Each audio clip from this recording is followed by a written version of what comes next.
अस्सलाम वालेकुम dear students. आज हम क्लास 11th का concept of atomic mass and AMU पढ़ने जा रहे हैं। एटॉमिक मास क्या है? ये एक्चुअली में रिलेटिव मास है एटम्स का। जैसे आपको पता है, हम दुकान पे जाते हैं, वहां से हम दुकानदार को बोलते हैं कि हमें आलू का 1 किलो चाहिए। तो वो क्या, वो हमें एक साइड एक लोहे का भट्ठा रखता है जिसको किलो कहता है, दूसरी साइड से आलू डालता है।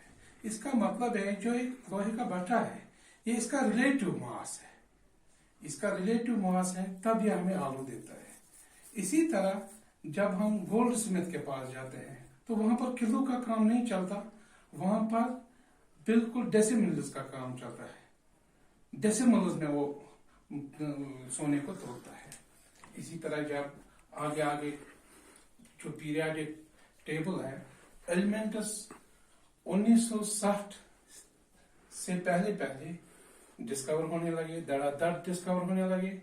तो जब 1959-60 की बात है तो क्या हुआ कि अब इनके मास की जरूरत पड़ी, एटॉमिक मास की जरूरत आई। तो उस असना में साइंटिस्ट्स को ये प्रॉब्लम आगे आ गई कि अब हम इसका एटॉमिक मास कैसे ढूंढें, क्योंकि आपको पता ही है जो एटम होता है वो इंडिविजुअल पार्टिकल मैटर का होता है, बहुत छोटा होता है। तो उसका मास भी कितना छोटा होगा। तो उसलिए फिर वो इस चीज में आ गए कि उन्होंने कहा इसके लिए हमें एटॉमिक मास की जरूरत है। उसमें क्या हुआ, उसमें कुछ प्रॉपर्टीज की जरूरत पड़ी। मिसाल के तौर पर अगर हमें क्लास में मॉनिटर को चुनना है, जिसको हम कैप्टन कहते हैं, टीम में कैप्टन कहते हैं, अगर गांव में होते हैं तो नंबरदार कहते हैं, अगर स्टाफ में होगा तो स्टाफ सेक्रेटरी कहते हैं। तो अगर हमें क्लास में मॉनिटर को ढूंढना है कि किसको मॉनिटर बनाए, किसको क्लास का कैप्टन बनाए, उसके लिए कुछ चीजों, कुछ शराइत का होना जरूरी है। मिसाल के तौर पर उस लड़के को हम चुने जो स्कूल रोज आ रहा होगा, जिसकी अटेंडेंस 100% हो, तो वहां पर उसकी अटेंडेंस, लेकिन जब हम एलिमेंट्स की दुनिया में जाए तो वहां पर इसकी अटेंडेंस यानी कि एग्जिस्टेंस, एलिमेंट्स में अटेंडेंस होनी चाहिए, क्लास में अटेंडेंस होनी चाहिए।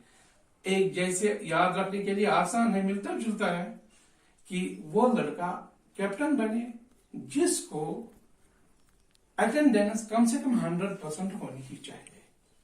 ये इसके लिए एक प्रॉपर्टी है। और एलिमेंट में ये जरूरी है उसको कैप्टन बनाएं जिसकी अटेंडेंस हो।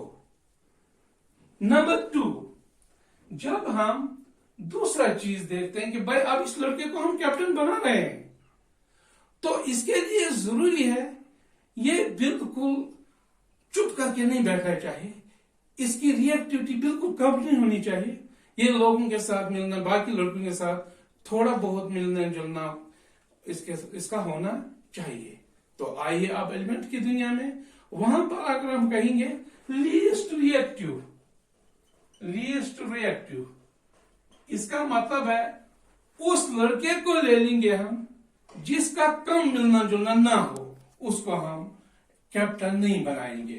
तो एलिमेंट की दुनिया में लीस्ट रिएक्टिव एटम हम नहीं लेंगे जिसको हम कैप्टन बनाएंगे। नंबर 3, उस लड़के को भी हम नहीं लेंगे, कैप्टन नहीं बनाएंगे, मॉनिटर नहीं बनाएंगे, जिस लड़के का मिलना जुलना ज्यादा हो, वो सिर्फ यार दोस्तों के साथ ही मिले, बिल्कुल दिन भर मिलता ही रहे, बाकी चीजों का कोई ख्याल नहीं रहे। क्लास में टीचर आया, क्लास में क्या पढ़ा, किसकी क्या प्रॉब्लम है, कहां पर कौन सी गलतियां हैं, उसकी तरफ ध्यान नहीं रहेगा। जब वो लोगों के साथ, बाकी बच्चों के साथ घूमता फिरता रहता है, वैसा भी कैप्टन नहीं बनना चाहिए। उसको अगर हम एलिमेंट की दुनिया में देखेंगे, उसको हम कहते हैं मोस्ट रिएक्टिव।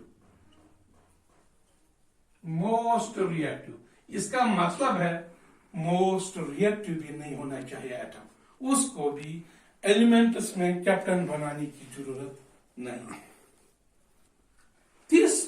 चौथी बात, बेटा उसको भी हम मॉनिटर या कैप्टन नहीं बनाएंगे।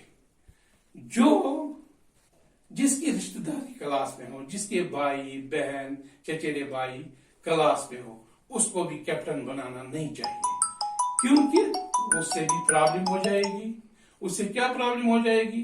कल कोई भी मसला हो वो उनको कंट्रोल नहीं कर सकता है, क्योंकि जो ये ब्लड रिलेशन है इसमें प्रॉब्लम आती है। तो आइए एलिमेंट की दुनिया में वहां पर क्या करेंगे हम?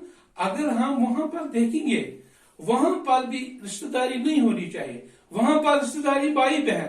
यहां पर जो रिश्तेदारी का मतलब है उसको बोलते हैं आइसोटोप्स। उस एटम को ढूंढेंगे जिसके आइसोटोप्स कम हो। तो आपको इशारे में पता लगा होगा, तो मैंने कैप्टन का नाम क्यों लिया? कैप्टन इसलिए मैंने बोला, जो हम एटम ढूंढने जा रहे हैं, जिसको हम कैप्टन बनाएंगे पीरियोडिक टेबल में, उसका कोई ज्यादा दूर का नाम नहीं है, उसका सी से ही कैप्टन का नाम आता है, उसको कहते हैं कार्बन। उसको कहते हैं कार्बन। कार्बन मगर कार्बन के 3 आइसोटोप्स है बेटा। एक हो गया कार्बन 12, कार्बन 13, कार्बन 14। मगर हमने जो कैप्टन माना है वो है कार्बन 12, क्योंकि जो कार्बन 13 है वो बिल्कुल 1% है। अगर हम देखेंगे मिलेगा हमारे पास 1%। जो कार्बन 14 है ये है 0.01%। तो इसकी एग्जिस्टेंस ज्यादा नहीं है, इसीलिए आइसोटोप कौन सा लिया हमने? C12। हमने अब रिलेटिव एटॉमिक मास किसी भी एटम का लिया, जो जिसको हम AMU में भी लेते हैं, एटॉमिक मास यूनिट में भी लेते हैं, क्योंकि एक कार्बन 12 एटम का मास बराबर होता है, किसके बराबर होता है? एक AMU के बराबर। ठीक है, चलो हम अब शुरू करेंगे। अब हमने मान लिया कि जो हमारे पास एटम है वह है C12, जो हमने माना कि ये एक रिलेटिव मास है एटम्स में। तो हम लिखेंगे यहां पर the mass of C12 atom is equal to 1 AMU, क्योंकि हमने अब मान लिया कि जो C12 है ये रिलेटिव मास है atom.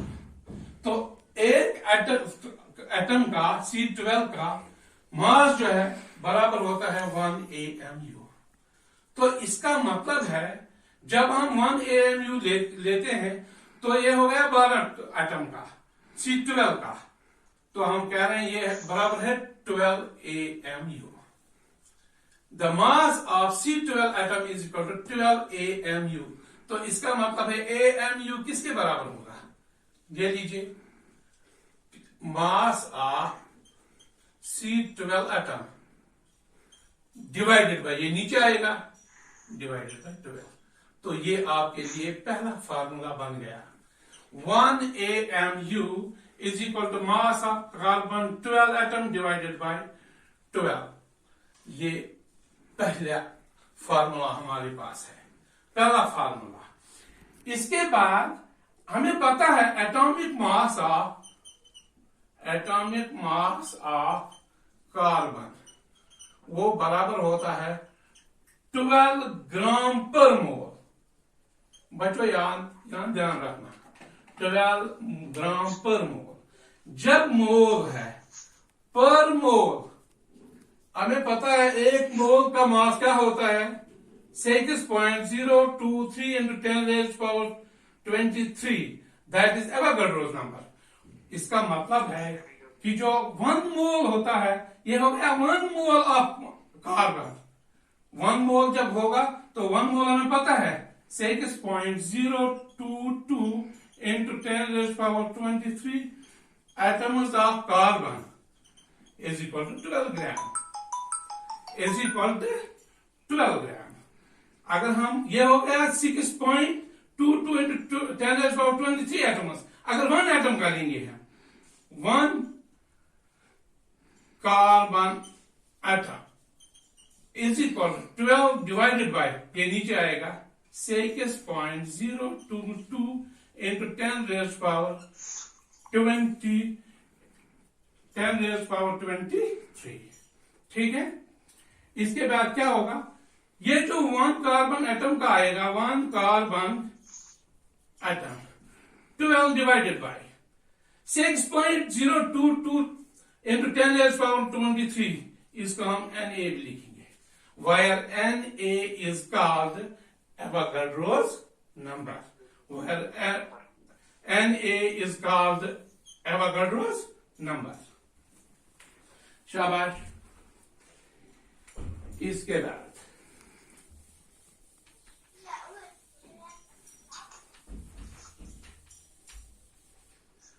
One AMU is equal to 1 AMU is equal to, किस में लेंगे, इसमें ले लो, पहले में ये सब्स्टिट्यूट करो इस इक्वेशन में। 1 AMU is equal to mass of carbon 12 atom, mass of carbon 12 atom किसके बराबर निकला, 12 डिवाइडेड बाय Na इंटू 1/12, ये वाला 1/12, 12 and 12 cancel, 1 AMU is equal to 1 divided by Na। This is second formula।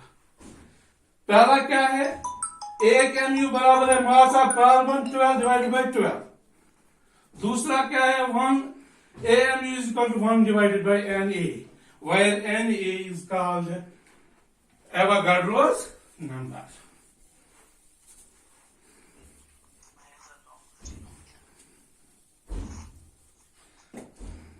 देखो बेटा, जब हम 1 AMU ये बराबर है 1 by Na, तो हम वैल्यू देंगे 6.023 इन 10 raised power 23। इसको हम फ्रैक्शन से हटाएंगे, अगर हम इसको मल्टीपल करेंगे 10 by 10 से, कोई फर्क नहीं पड़ेगी, सिर्फ इसलिए कि इसको थोड़ा आसान बनाएंगे। अगर ये 10 यहां पर लेंगे, 10 divide by 6.023 into 10 raised power 23 into हो गया 1 by 10 raised power 1। When the bases are same, then powers are added। ये हो गया 10 डिवाइड बाय 6.023 इंटू, अगर इसको ऊपर ले जाएंगे हम तो 20 से हो गया 24, यहां ऐसे ही 10 raised power 24। ठीक है, 10 डिवाइड बाय 6.023 ये बराबर आएगा 1.66 इंटू, इसको ऊपर ले जाएंगे 10 raised power -24 ग्राम। ये 1 AMU हमें निकला, ये हमारा तीसरा फार्मूला बन गया। ठीक है, तो अब हमारे पास 3 फार्मूले हैं, पहले हम उन तीनों को लिखेंगे, फिर उनसे हम निचोड़ निकालेंगे। पहला फार्मूला क्या है बेटा, पहला फार्मूला है 1 AMU बराबर है मास of carbon 12 atom divided by 12। ठीक है, दूसरा क्या है, 1 AMU इज इक्वल टू, दूसरा है 1 divided by Na, that is Avogadro's number. पहला ये हो गया, दूसरा, तीसरा क्या निकला जो अभी हमने निकाला, 1 AMU is equal to 1.66 into 10 raised power -24 gram. ये हो गया तीसरा। अब इन तीनों को हम निचोड़ के निकालेंगे। हमने एक्सपेरिमेंटली निकाला है, एक्सपेरिमेंटली क्या निकाला है हमने कि हाइड्रोजन एटम जो है, इसका मास जो है वो बराबर होता है 1.67 इंटू 10 raised power -24 ग्राम। किसका, हाइड्रोजन का। अब हमें बता रहा है find the mass of hydrogen atom in AMU। देखो बेटा, पहले एक AMU किसके बराबर है, मास ऑफ कार्बन 12 डिवाइड बाय 12, फिर 1 AMU दूसरा number, 1/Na, that is Avogadro's number. तीसरा 1 AMU किसके बराबर है? 1.66 इंटू 10⁻24। अब हमें बता रहा है कि जो एक्सपेरिमेंटली निकला है हाइड्रोजन का एटॉमिक मास वो किसके बराबर है? 1.67 इंटू 10⁻24 ग्राम। अब हमें बता रहा है आप हाइड्रोजन एटम का किस में ढूंढोगे? यह तो ग्राम में निकला, हमें AMU में निकालना है।